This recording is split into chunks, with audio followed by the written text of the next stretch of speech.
In a peaceful forest, under the vast sky, there lived a raven. But despite the beauty around him, this raven was deeply unhappy. He felt unloved and unwanted, and every day seemed darker than the last. The camera zooms in on the raven, who is now visibly crying. His tears fall slowly, glistening in the sunlight as they descend to the ground below. One day, as the raven sat on a high branch, his sorrow became too much to bear. A tear rolled down his beak and fell gently to the earth below. But before it could reach the ground, the tear landed on the cheek of a monk who was meditating under the tree.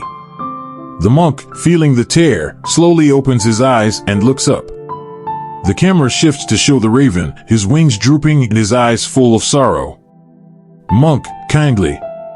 My friend, why are you crying? What burdens your heart so heavily?" The raven hesitates, but the kindness in the monk's eyes encourages him to speak. Raven, with a heavy sigh. "Oh, wise one, my life is filled with sadness. Everywhere I go, people shoo me away. No one loves me. They see me as a bad omen, a creature to be avoided. I am despised, and I find no joy in life.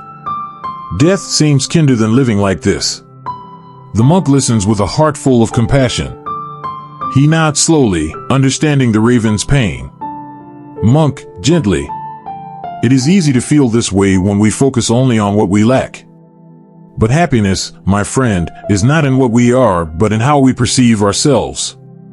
We must learn to find joy in the life we have been given." The raven, still overwhelmed by his sadness, shakes his head. "But how can I be happy when no one loves me? If only I could be someone else, someone beautiful, like a swan, then, perhaps, I could find happiness." The monk smiles softly, a twinkle in his eye. "Monk.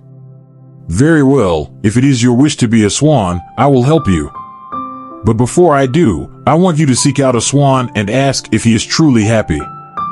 Then, come back to me." The raven, filled with hope, spreads his wings and flies off in search of a swan.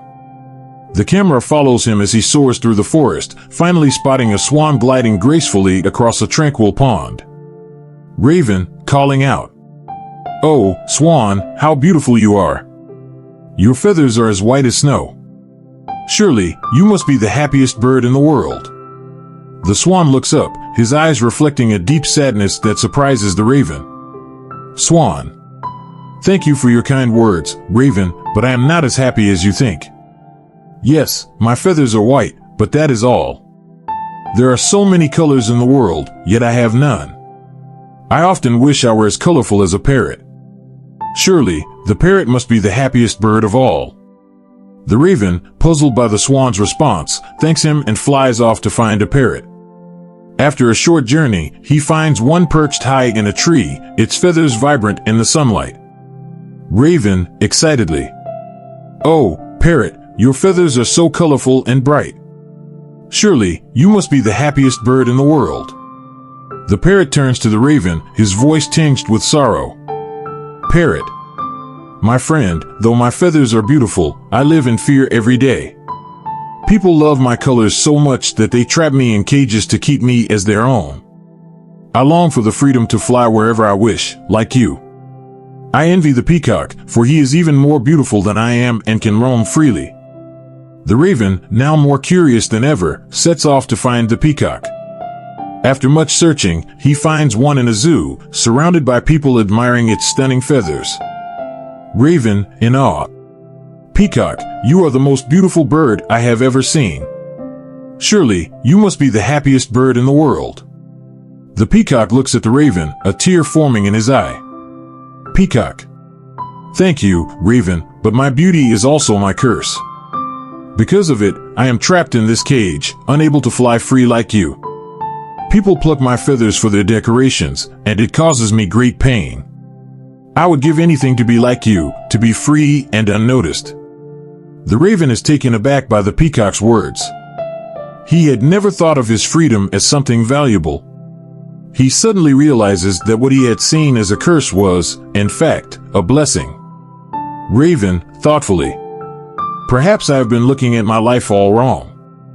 The raven flies back to the monk, who is still sitting under the tree, patiently waiting. Monk, smiling. So, my friend, did you find the happiness you were searching for? The raven lands beside the monk, his heart now light. Raven, humbly. Oh, wise one, I have learned a valuable lesson. I do not wish to be anything else. I am happy to be who I am. The monk nods, his eyes filled with wisdom. Monk. Happiness is not found in what we wish to be, but in embracing who we are. There will always be something others have that we do not, but true contentment comes from recognizing the blessings in our own lives.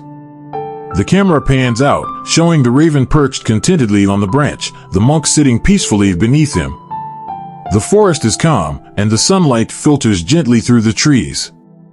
Narrator, softly. In our lives, we often compare ourselves to others, believing that their lives are better than ours. But happiness lies in acceptance and gratitude. When we stop comparing and start appreciating, we find that we have everything we need to be truly happy.